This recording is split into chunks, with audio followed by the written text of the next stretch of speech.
The Lord be with you. Let us worship God.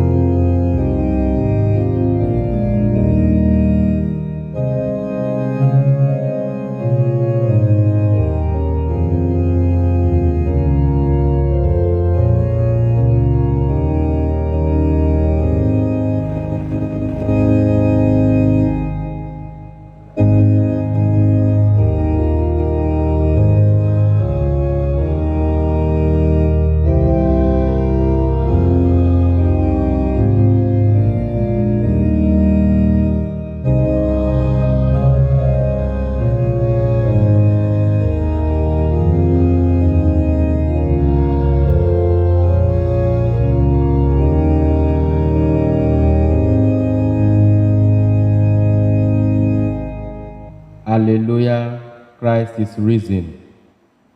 The Lord is risen indeed. Hallelujah. This is the day which the Lord has made.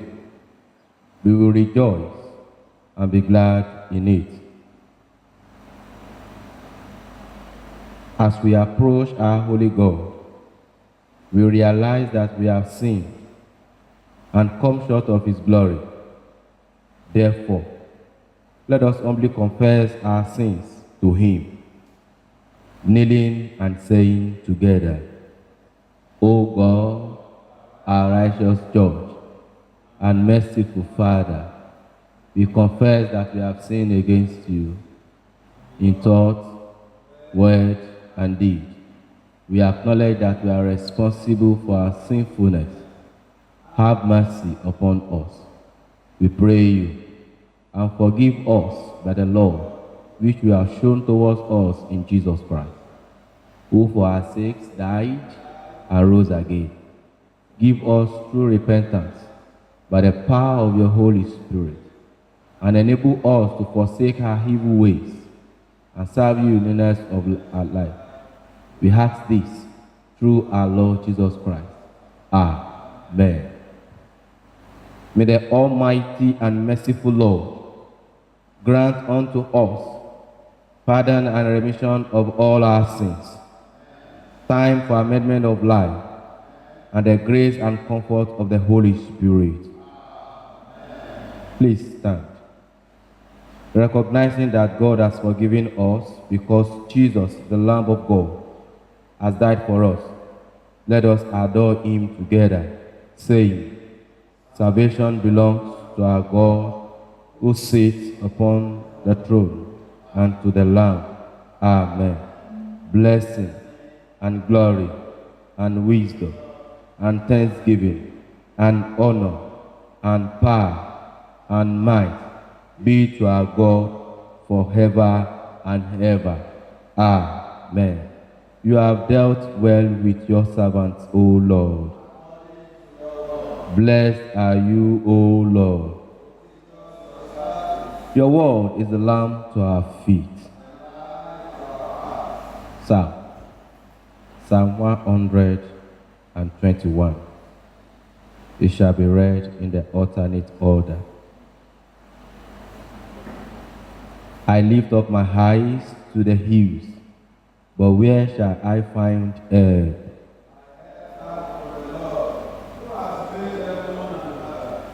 He will not suffer your foot to stumble, and he who watches over you will not sleep.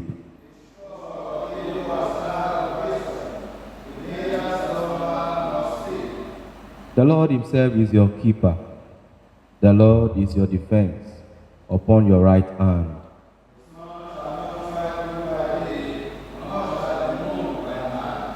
The Lord will defend you from all evil. It is he who will guard your life. That your going and your coming in from this time forward forevermore. Amen.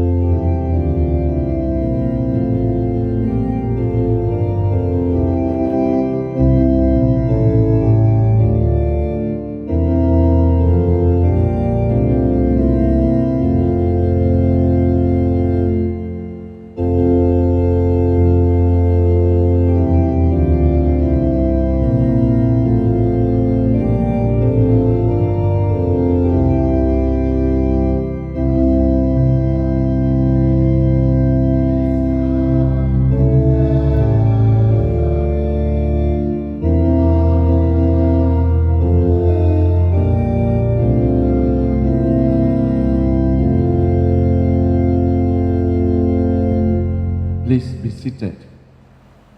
Our first lesson is taken from the book Numbers, chapter 22. We start to read from verse 1. Numbers chapter 22.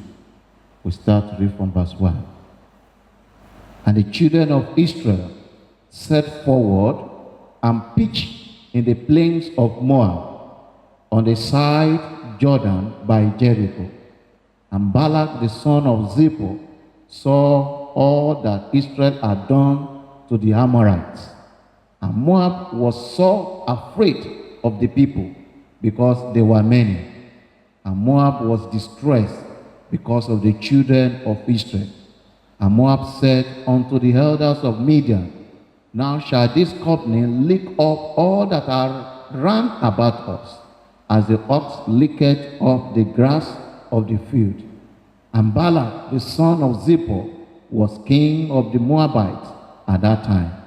He sent messengers therefore unto Balaam the son of Beor to Peter, which is by the river of the land of the children of his people, to call in, saying, Behold, there is a people come out from Egypt. Behold, they cover the face of the earth, and they abide over against me. Come now, therefore, I pray thee, cause me these people, for they are too mighty for me. Peradventure, I shall prevail, that we may smite them, and that I may drive them out of the land. For what that he whom thou blessed is blessed, and he whom thou cursed is cursed. And the elders of Moab and the elders of Midian departed with the rewards of divination in their hand. And they came unto Balaam and spake unto him the words of Balaam. And he said unto them, Lodge here this night, and I will bring you word again, as the Lord shall speak unto me. And the princes of Moab abode with Balaam. And God came unto Balaam and said, What men are these with thee? And Balaam said unto God, Balak the son of Zippor, king of Moab, hath said unto me, saying, Behold, there is a people come out of Egypt, which covereth the face of the earth. Come now, cause me them, peradventure shall be able to overcome them and drive them out. And God said unto Balaam, Thou shalt not go with them. Thou shalt not curse the people, for they are blessed. And Balaam rose up in the morning and said unto the princes of Balaam, Get you into your land, for the Lord refused to give me leave to go with you. And the princes of Moab rose up, and they went unto Balaam and said, Balaam refused to come with us. This is the word of the Lord.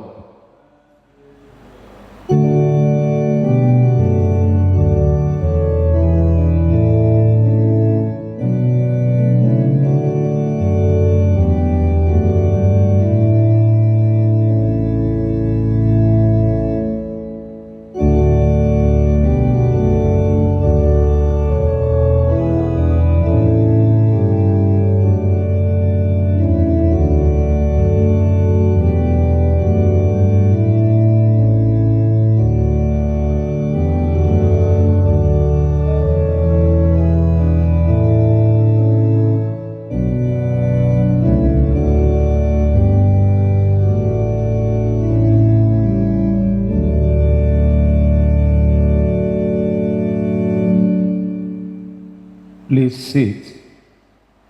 The second lesson is taken from the Acts of the Apostles, chapter 17. We shall commence reading from verse 22. Acts of the Apostles, chapter 17, commencing reading from verse 22. Then Paul stood in the midst of Mars Hill and said, Ye men of Athens, I perceive that in all things ye are too superstitious. For For as I passed by and beheld your devotions, I found an altar with this inscription: to the unknown God, whom therefore ye ignorantly worship, him declare I unto you, God that made the world and all things therein, seeing that he is Lord of heaven and earth, dwelleth not in temples made with hand, neither is worship with men's hands, as though he needed anything, seeing he giveth to all life and breath and all things, and hath made of one blood all nations of men for to dwell on all the face of the earth, and hath determined the times before appointed and the bonds of their habitations, that they should seek the Lord, if haply they might feel after him and find him, though he be not far from every one of us. For in him we live and move and have our being, as certain also of your own poets have said, for we are also his offspring. For as much then as we are the offspring of God, we ought not to think that the Godhead is like unto gold, or silver, or stone, graven by heart and man's device. And the times of this ignorance God winked at, but now commandeth all men everywhere to repent, because he hath appointed a day in the which he will judge the world, and righteousness by that man whom he hath ordained. Wherefore he hath given assurance unto all men, in that he hath raised him from the dead. And when they heard of the resurrection of the dead, some mocked, and others said, we will hear thee again of this matter. So Paul departed from among them. Howbeit certain men cleave unto him and believed, among the which was Dionysius and Areopagites, and a woman named Damaris, and others with them. This is the word of the Lord.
Seated, and let us pray. Heavenly Father, we thank you for the privilege of another Sunday. Thank you, Lord, for another opportunity to hear from you. We pray at this moment, Lord, you will speak to us and grant unto us the victory you have prepared for us through your Son, Jesus Christ, and our Lord. Please be seated. We appreciate God for this opportunity given to us to be among the living. It is my prayer that the grace of the Lord will not depart from us in the name of Jesus. I'd like to use this opportunity to appreciate the Lord Bishop, the Diocesan, for another opportunity given unto me to preach the word of God this morning. I pray, my Lord, may Lord continue to bless your ministry. And may God continue to enlarge your cause in the name of Jesus. For our meditation this morning, we shall consider the theme, the fig tree awaiting all Christians. The fig tree awaiting all Christians. And I would like to take my text from the Old Testament reading, Numbers chapter 22, verses 6 and 12. Numbers chapter 22, verses 6 and 12. Now, therefore, please come, curse these people for me, since they are too mighty for me. Perhaps I may be able to defeat them and drive them out of the land. For I know that he whom you curse is cursed. And God said to Balaam, do not go with them. You shall not curse the people, for they are blessed. Numbers chapter 22, verses 6 and 12. Numbers chapter 22 is one of the interesting stories about the children of Israel, especially their journey from Egypt to the promised land. This chapter, chapter 22, is talking about Balak and Balaam. The children of Israel arrived at plains of Moab, and the king of Moab was not pleased with their presence. Balak had heard about how children of Israel conquered the previous nations before they got to his land, and he wanted to overcome them. Numbers chapter 22, verses 1 to 4. He then sent to Balaam, a soothsayer of high repute, to come and curse the children of Israel for him, so he can overcome them. Numbers chapter 22, verse 6. But God refused Balaam to visit Balak. I pray for somebody today. May God frustrate every plan of your enemy as we go this week in the name of Jesus. Despite all the gang up, conspiracy, and demonic manipulations in our text today, God proved himself to Balak and Balaam as God of victory, and that the victory of the children of Israel is guaranteed only in God. I want us to consider Numbers chapter 22, verse 12 again. And God said to Balaam, do not go with them. You shall not curse the people, for they are blessed. God is telling Balak and Balaam that as long as the children of Israel belong to him, their victory is certain and cannot be altered. The victory awaiting all Christians. Who is a Christian? And what do we mean by the word victory? A Christian is the follower of the Lord Jesus Christ. Somebody who has given his or her life to Jesus Christ as his Lord and personal Savior. A Christian is the call-out, the disciple, and believers in Jesus Christ. He is someone who believes in God through Jesus Christ and has decided to follow him all the days of his life, despite what he or she might be coming across. They no longer live for themselves, but they live only for Jesus. Galatians chapter 2, verse 20. I have been crucified with Jesus, and it is no longer I who live, but Christ lives in me. And the life which I now live in the flesh, I live by faith in the Son of God, who loved me and delivered himself up for me. Are you one of the Christians in this generation? The word victory comes from the Latin word victoria, which is derived from the word victor, meaning conqueror. or winner. It has its root word from the word fikere, meaning to conquer or to win. The word victory is related to sport, war, and personal struggle of life by individual. Beloved in Christ, do you know the coming of Jesus Christ is the affirmation of God's victory in the midst of men and the world at large? Romans chapter 8 verse 31. What then shall we say to this thing? If God is for us, who is against us? Verse 37. But in all these things we are more than conquerors through him that loved us. Jesus Christ has given us victory, and we have assurance of victory over many things that used to overwhelm us before now. Period to the arrival of Jesus Christ, devil and his agents have been ruling and dominating, but Jesus Christ has come to conquer him, and he has given us victory. Psalm 98 verse 1. Oh, sing to the Lord a new song, for he has done wonderful things. His right hand and his holy hand has given the victory to him. 1 John chapter 5 verse 4. For whatever is born of God overcome the world. And this is the victory that has overcome the world, our faith. When we surrender our life to Jesus Christ and believe in his salvation work, we have victory, and we begin to live victorious life in every aspect of our life. We cannot live a victorious life outside Jesus Christ in this generation. We all need to surrender to his lordship. What are the victories awaiting all Christians? Number one, the first victory we have as Christians is that we are no longer separated from God. We have been brought back into his kingdom. We have victory over rejection and separation. Our sins have been forgiven through him. Isaiah chapter 53, verses 4 to 5. In Ephesians chapter 2, verses 13 to 14, Apostle Paul said, But now in Christ Jesus, you who formerly were far off have been brought near by the blood of Jesus. For he himself is our peace, who made both groups into one, and broke down the barriers of the dividing wall.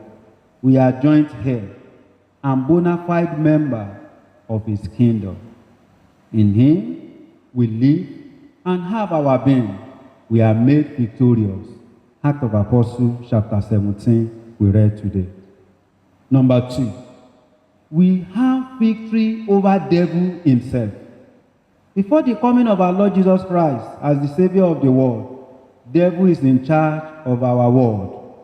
Job chapter 9, verse 24 says, The earth is given into the hands of the wicked. He covers the faces of his judge. If it is not he, then who is it?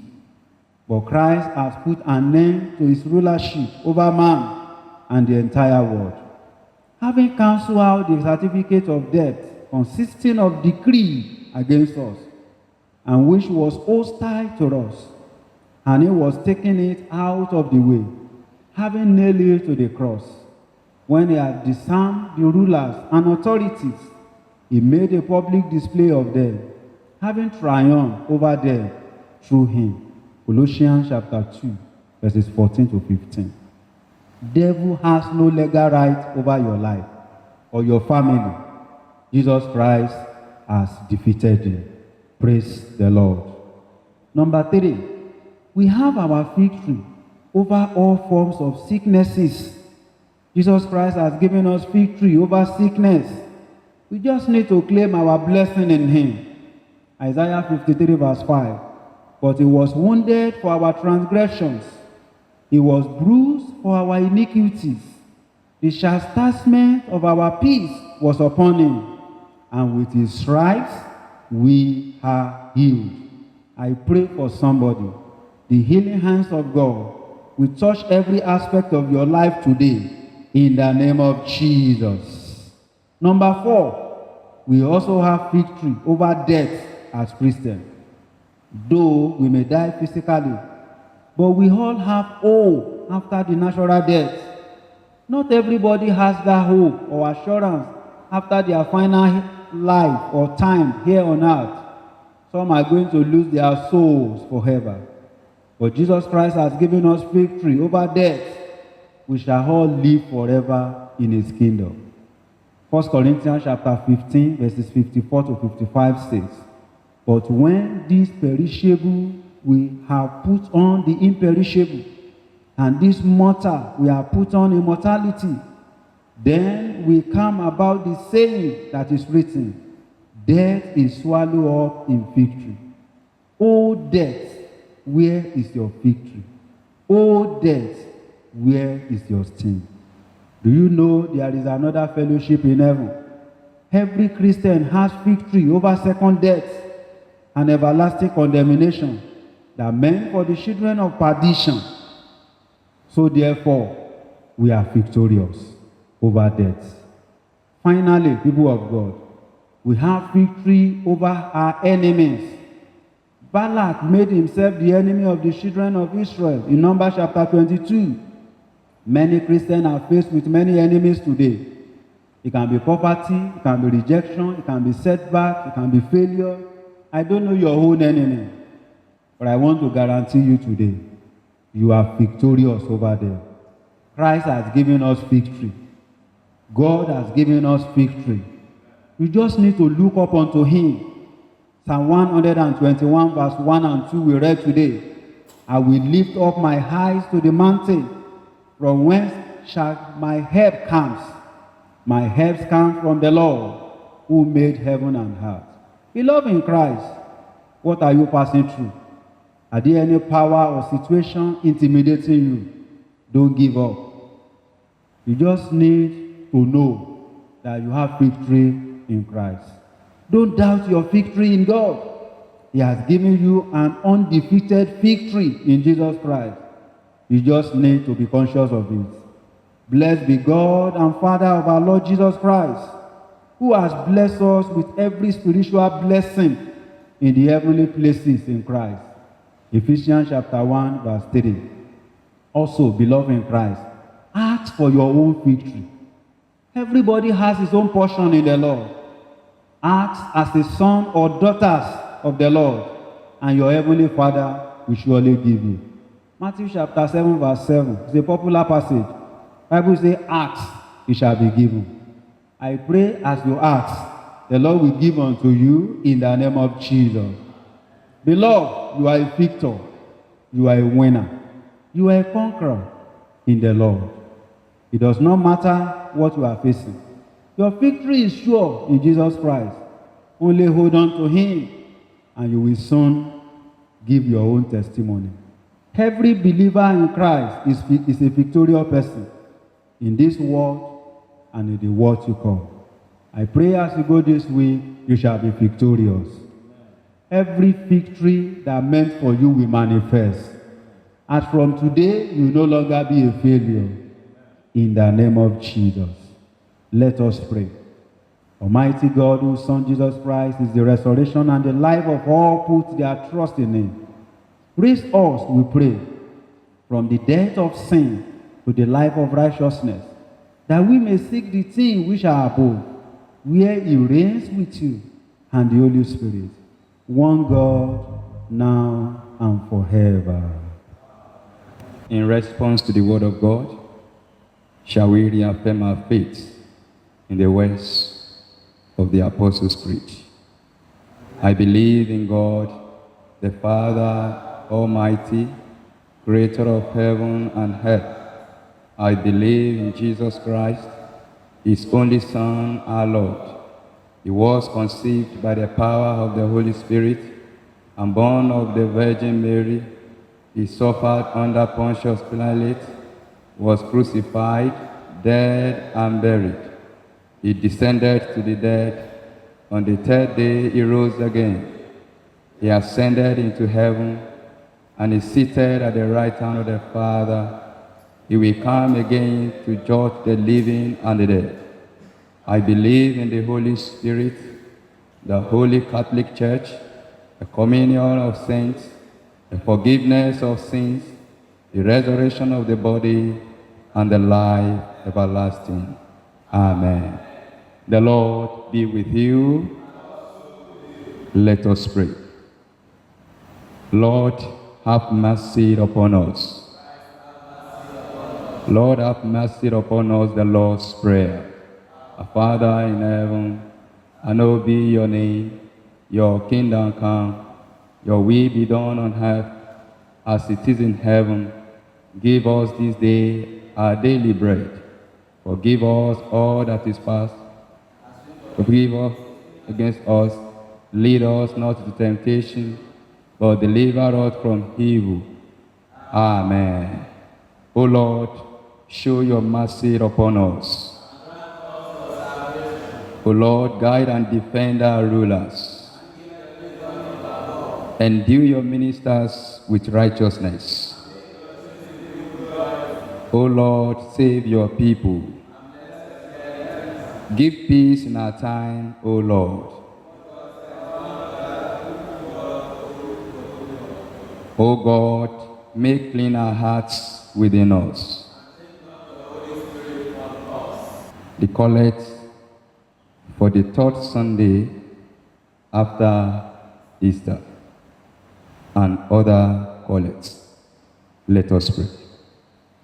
Almighty God, whose Son Jesus Christ is the resurrection and the life of all who put their trust in him, raise us, we pray, from the death of sin to the life of righteousness, that we may seek the things which are above, where he reigns with you and the Holy Spirit, one God, now and forever. Amen.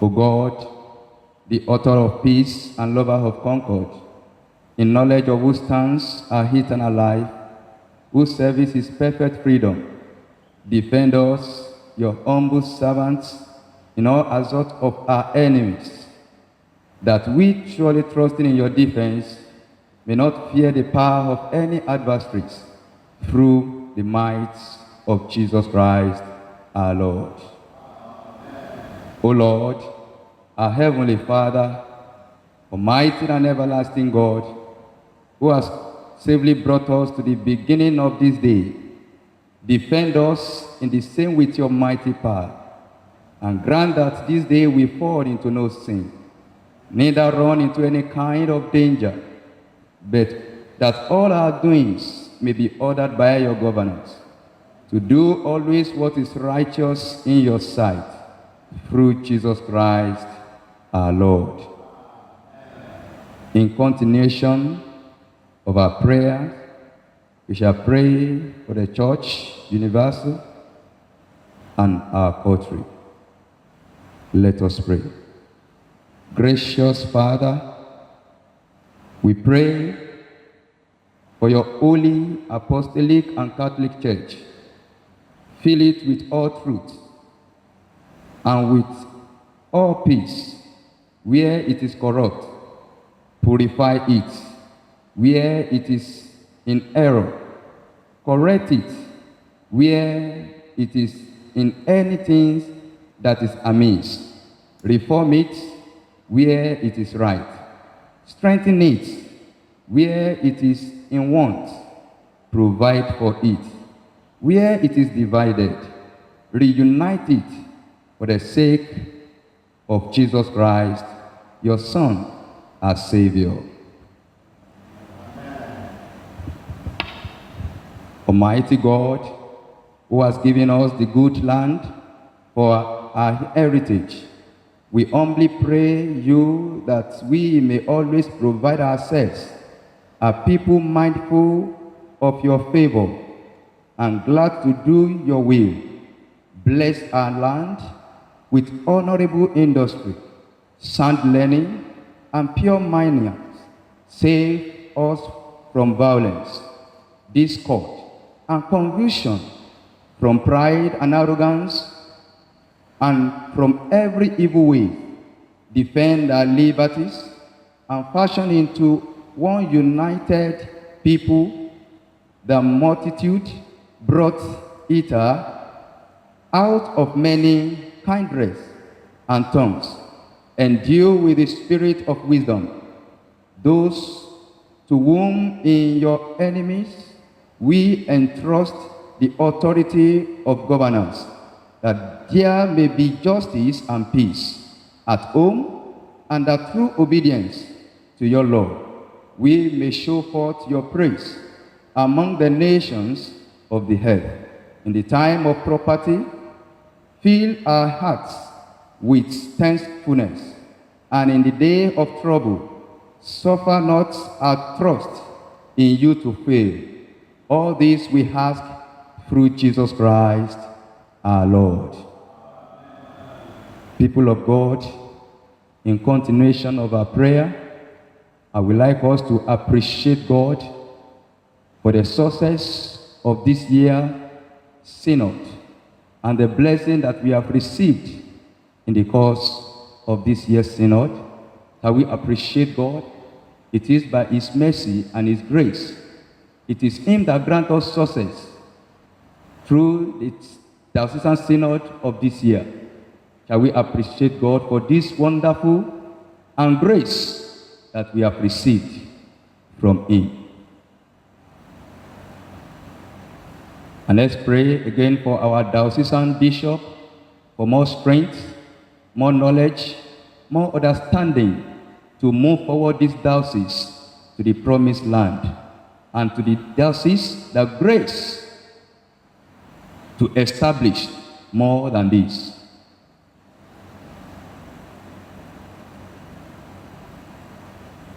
In Jesus' mighty name we pray. According to Romans chapter 8, verse 38, the Bible says, I am more than a conqueror through Christ who strengthens me.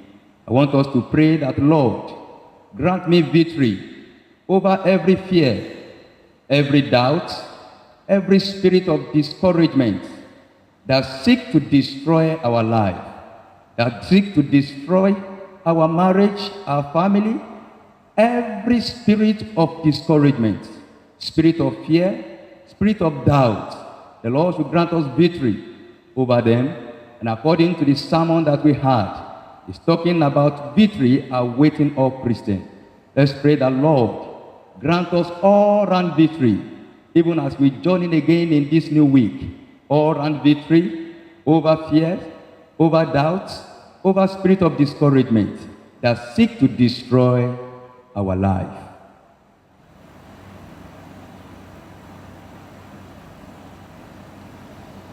Let's tell God that as we go again in this new week, the Lord will send helper unto us. Let's by faith obtain the needed help for our life. In this new week, that Lord, by faith we obtain the needed help for our life, the needed help for our ministry, the needed help for our marriage, our family. Lord, we obtain it by faith in the name of Jesus. Surround us with your help. Surround us with your help in the name of Jesus. In Jesus' mighty name we pray.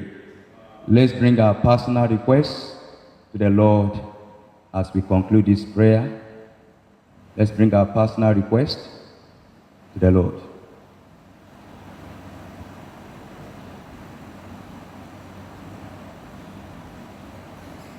Lord, in your mercy, Almighty God, you have given us grace to bring before you with one accord our common supplications. And you promise that when 2 or 3 are gathered together in your name, you will grant their request. Fulfill now, O Lord, the desires and petitions of your servants, as may be most expedient for them, granting us in this world knowledge of your truth, and in the world to come, the fullness of eternal life. Amen. As a family of God, shall we say the prayer of grace together? The grace of our Lord Jesus Christ, the love of God, the fellowship of the Holy Spirit be with us now and forevermore. Amen.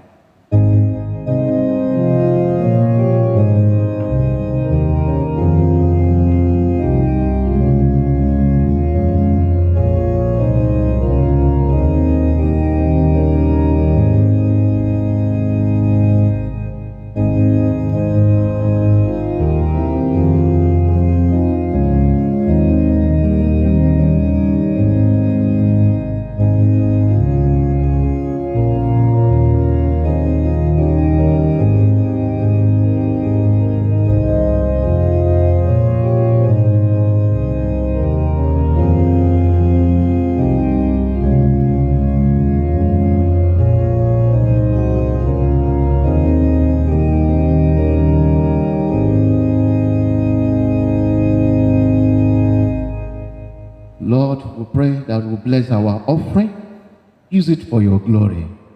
Lord, we pray that this week you release your blessing upon us, O Lord. Thank you, Father.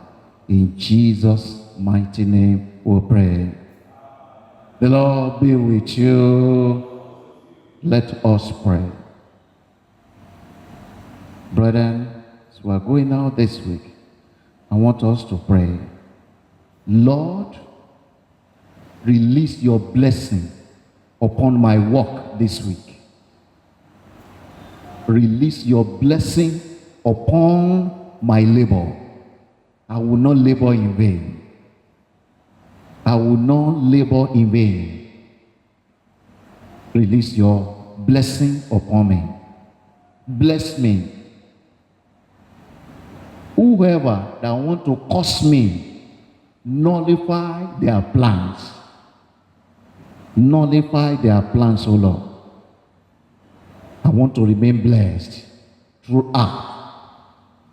Thank you, Father. In Jesus' mighty name we pray. The peace of God, which passes all understanding, keep your hearts and minds in the knowledge and love of God and of His Son, Jesus Christ our Lord.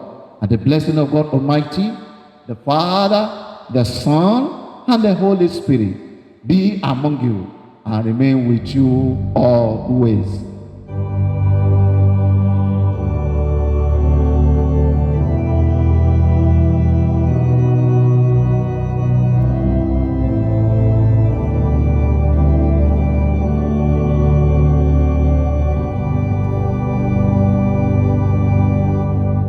Shall we rise for the awesome memory verse?